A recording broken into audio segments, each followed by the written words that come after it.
الحمد لله وحده والصلاة والسلام على من لا نبي بعده. Abalungi abatulaba tugenda okulaba ekigambo al-yaqin, okukakasa. Al-yaqin kitegeeza okukakasa, okubeera n'okukakasa okutayinaamu shak oba okutayinaamu kubuusabuusa kwonna. Abooluganda tulina okuba ne yaqin n'okukakasa mu Allah subhanahu wa ta'ala. Ekisokera ddala tulina okumanya nti Allah subhanahu wa ta'ala gyali, era Allah tabaraka wa ta'ala yasaanye okusinzibwa, era Allah tabaraka wa ta'ala bye yatugamba mu Qur'an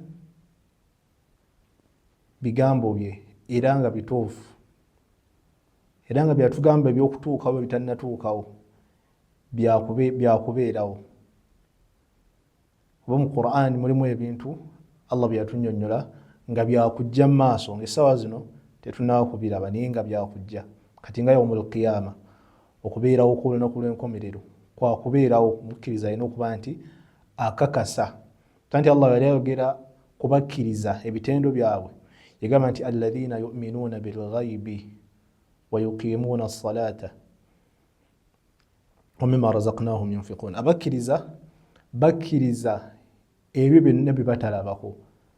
Allah bye yatubuulira bamalayika tetubalabangako naye tubakkiriza nti gye bali. Allah yatubuulira ku yawmul qiyama, olunaku lw'enkomerero. Mu Qur'an mujjudde ayati nyingi, oba mujjudde aya nyingi nga zitugamba ku lunaku lw'enkomerero. Tulina okubeera nga tuwulikiriza. Inna saata la atiyatun la rayba fiha. Mazima ddala olunaku lw'enkomerero, Allah atugamba nti mazima ddala olunaku lw'enkomerero lwakutuukirira, la rayba fiha, tewali kubuusabuusa ku kyo. N'ebintu byonna ebirala Allah subhanahu wa ta'ala byatutegeeza tulina okubeera nti tulina yaqiini mu byo nga tubikkiriza. Ng'ejjana, ejjana n'omuliro, Allah ayina ekifo kye yategekera abakkiriza ekiyitibwa ejjana, era Allah yagitubuulira nnyingi nnyo mu jjana. Allah aya nnyingi mu Qur'an nga Allah atubuulira ku jjana, ebiri mu jjana. Allah yayogera ku bantu b'omu jjana yagamba nti lahum ma yasha'una fiha wa ladayna mazid. Abaliyingira ejjana, ekifo ekyo Allah kyategekedde abaakola ebirungi wano ku nsi. Ekisookera ddala nga bamukkiriza ku nsi kuno ne bamusinza ne basiramuka ne baba nti bajeemulukira amateeka ga Allah, ne baba nti bagonvu eri amateeka ga Allah subhanahu wa ta'ala. Allah abategekedde ekifo oluvannyuma lw'okuva mu bulamu buno obw'ensi. Allah yajogerako n'agamba nti abantu bwegenda mu jjana lahum ma yasha'una fiha. Allah agenda okubawa kyonna kye baagala. Abantu abaliyingira ejjana, saba Allah atuyingize ejjana, bagenda kufuna buli kye baagala, buli kyayagala.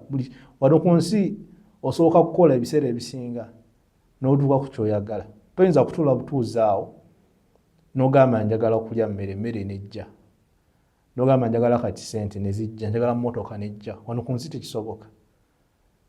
Ku nsi bintu byakugamba kukola, ensi yakukola. Tukola n'okeera ku makya n'okola kino n'okola kino n'okola kiri. Ate wamu n'okukola si buli akola nti afuna. Naye ku nsi tuli mu kigezo. Naye mulamu obw'oluvannyuma Allah baanaabawadde ejjana, tusaba Allah agituwe nga buli kyayagala ayoya buyoya nekiba nga kikola ki nga kijja. Nabwekyo byonna byonna tulina okuba nti tulina yaqiini mu nsonga ezo, nga tuzikkiriza, nga tulina okukakasa ensonga ezo Allah subhanahu wa ta'ala gye yatugamba. Ate nga Allah ayina omuliro gw'ategekedde abaddu be abaali batamusinza, tusaba Allah aguttaase. Kyonti Allah yagamba, nabbi atugambye, nabbi ibadi anni ana al-ghafuru rahim wa anna adhabi huwa al-adhabu al-alim. Allah subhanahu wa ta'ala yagamba, nabbi atugambye nti gamba abaddu bange nti nze ndi musaasizi w'ekisa ekingi, ate ebibonerezo byange bibonerezo ebiruma ennyo. Nabwekyo Allah ayina ebibonerezo byategekedde abo abaamujeemera, ate ayina ebirungi byategekedde abo abaamukkiriza ku nsi kuno ne babeera nga bamukakasa. N'olwekyo baddu ba Allah tulina okuba ne yaqiin n'okukakasa Allah subhanahu wa ta'ala. era ng'okakasa okwo okukufuna tulina okuba nti tunoonya ilmu, tunoonya okumanya okwo ekisookera ddala tusome Qur'an, kitabo kya Allah subhanahu wa ta'ala. Kitabo ekyo tufeeyo tulabe nti tutegeera obubaka obwo obwakkira mu Qur'an. Oba Qur'an eyo buli aya erimu manya nti eri mu kwogera ku ggwe, eri mu kugamba nti Allah ali mu kwogera naawe akugamba nti kola kino, kino tokikola, kola kino kijja kubeerawo ekiti. Naye bantu bangi ebyembi basuulayo gwa naggamba, tebafaayo kuba nti bamanya obubaka obwo buli mu Qur'an. Tulina okufaayo Allah abanga atuwadde amagezi, Allah kyakuwadde osobola otegeera n'otuula wansi waabo Allah bye yawa okumanya, ne babanga bakunnyonnyola ddala Allah agamba ki. Suratul Fatiha eno etegeeza ki? Suratul Hamd gye tuddiŋŋana mu Qur'an mu ssala etegeeza ki? Otegeere byokola ki?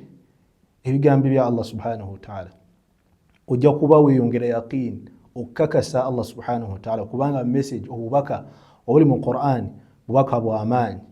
Era Allah subhanahu wa ta'ala atugamba ebigambo bingi nnyo mu Qur'an. Nabekyo tulina okufaayo okulaba nti obanga oyagala okuba nti okukakasa kweyongera ne imaani obukkiriza bwo, genda mu Qur'an obeere nga osoma Qur'an ng'ogifumiintirizaako, ng'ofumiintiriza mu Qur'an.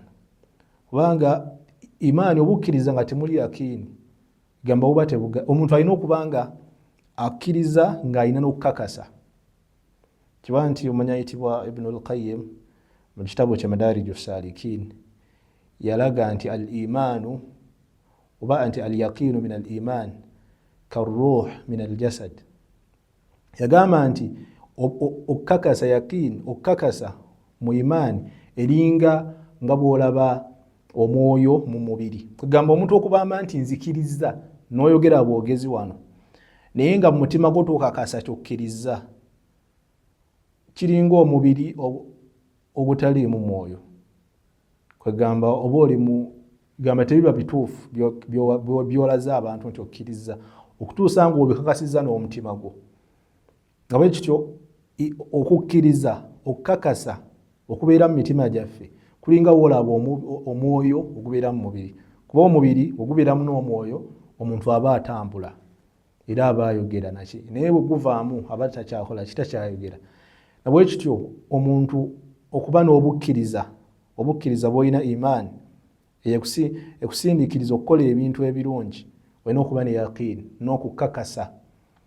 Ekyo kijja kukubiriza okuba nti okola emirimu emirungi, okkiriza Allah subhanahu wa ta'ala, osaala essala ettaano, okola ebintu ebirungi Allah subhanahu wa ta'ala byayagala, olw'okuba nti okakasa.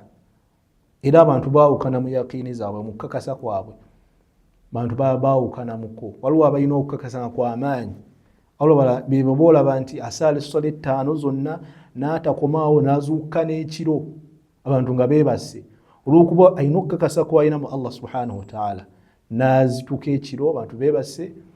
Mu kaseera otulo we tusinga onnyumira, kaseera kakasembayo ekiro, n'azuukuka n'awanika emikono n'asaala essala, n'asoma Qur'an, n'asaba Allah subhanahu wa ta'ala, n'amubuulira ebyetaago bye. Kiba nti abantu oyo aba alina okukakasa kw'amaanyi. Nabwe kityo mu bitendo byabo abalina okukakasa al-yaqiini okw'amaanyi, as-sabr inda al-masaa'ib, bagumiikiriza baba bafunye ebizibu, bagumiikiriza. Ekirala at-tama'niina wa raahatu nafsi, balina obutebenkevu, emyoyo gyabwe mitebenkevu, tebalulunkanira nnyo duniya, balina obutebenkevu mu mwoyo mu mitima gyabwe babeera mutebenkevu. Quwwatu tawakkul ala Allah, beesigamira Allah subhanahu wa ta'ala. Ekizibu kyonna ekiba kibaguddeko bakizza eri Allah subhanahu wa ta'ala, beesigamira Allah tabaraka wa ta'ala. Kathratu al-infaq fi sabilillah, bawaayo mu kkubo lya Allah, tebatya bwavu olw'okusaddaaka, kuba bakkiriza nti Allah agenda kubaddizaawo, ne basaddaaka ne bayamba abakateyamba. Al-khushu' wal-istiqaama, balina okutya Allah, balina obukakkamu, wabeera mu ssala abeera n'okutya Allah mu mutima gwe, ate nga bakola emirimu emirungi. Az-zuhdu fi dunya, beerekereza ebintu by'ensi, eby'amasanyusanyu naki ne baba nti babyerekereza naddala ebyo ebirimu okujeemera Allah subhanahu wa ta'ala tebabyettantala kuwuliriza ennyimba biki ebintu byonna ebyo ebikyamu babyewala al-intifaa bi ayati llah okubeera nti abantu abo balina yaqiin baganyula mu bigambo bya Allah subhanahu wa ta'ala n'obubonero bwa Allah al-kawniya wa shar'iyya obubonero bwa aya za Allah eziri mu Qur'an n'amateeka ge n'obubonero bwa Allah obuli ku nsi babufunamu emiti ensozi Allah yakola enkuba okutonnya akasana okwaka kugamba bafumintiriza ku obubonero bwa Allah ne bajjukira nti ntuufu Allah yawukana nti Allah inna fi khalqi samawati wal ard wa ikhtilafi al-layli wan nahar la ayatin li ulil albab mazima okutuukajuuka kw'emisana n'ekiro obudde bw'ekiro ne busuuka ne bufuuka bwa misana okutonda ku Allah we yatonda ensi n'eggulu n'okukyukakyuka kw'obudde bw'emisana ne bufuuka ekiro obudde obw'ekiro ne bufuuka obw'emisana awo kabonero eri bannannyini kufumintiriza mulimu tuwalaba ebintu ebyo obudde bw'ekiro mutuufu yeeyongera okuba nti akakasa nti tuufu Allah gyali nayongera okuba nti agondera Allah subhanahu wa ta'ala n'okubeera nti yeewala okubeera nti anyiiza Allah tabaraka wa ta'ala bwe kityo ebyo ebimu ku bitendo byabo abalina yaqiin abalina okukakasa mu Allah subhanahu wa ta'ala nsaba Allah tuteeke mu abo abakakasa amazima ga Allah subhanahu wa ta'ala ge yatuteerawo nsaba Allah tuteeke mu abo abawuliriza ebigambo ne babeera nti babiteeka mu nkola وبارك الله فيكم والله أعلم والسلام عليكم ورحمة الله وبركاته